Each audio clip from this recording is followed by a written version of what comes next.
कोणाच्या सहाय्याने का होईना, परंतु म्हाळसा आणि बानू यांना त्यांच्या मूळ रूपाचं स्मरण आता व्हायला हवं असं मला वाटतं।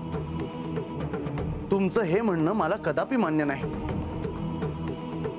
श्री खंडेरायांनी कृतयुगातील ह्या शिवलीलेत श्री म्हाळसा देवी आणि बाणाई यांना सत्य कळण्यासाठी आख्यानाचा आधार घेण्याचे सुचवले आहे।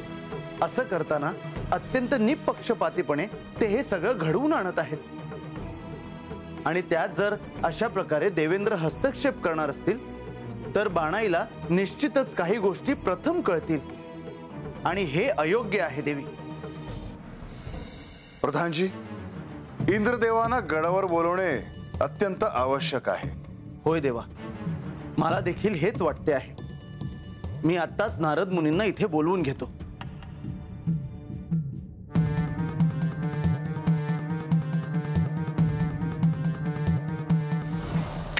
नारायण नारायण। प्रभू, माझ्याकडून काही अपराध घडला का? नाही मुनिवर, पण मुनिवर तुम्हाला एक अत्यंत महत्त्वाचे कार्य करायचे आहे। मला समजले नाही देवा।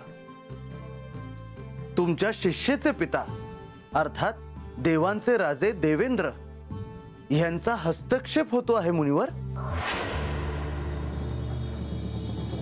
परंतु मी त्यांना कोणत्याही प्रकारे सहाय्य केलेले नाही। ते आम्हाला ठाऊक आहे मुनिवर, पण आता इंद्रदेवांना इथे बोलवणे अनिवार्य आहे।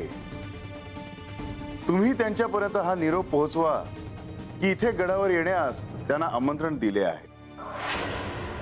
त्यांच्या हस्तक्षेपामुळे सगळेजण अस्वस्थ झाले आहेत आणि त्यांना त्यांची बाजू मांडावी लागणार हे त्यांना कळेलच।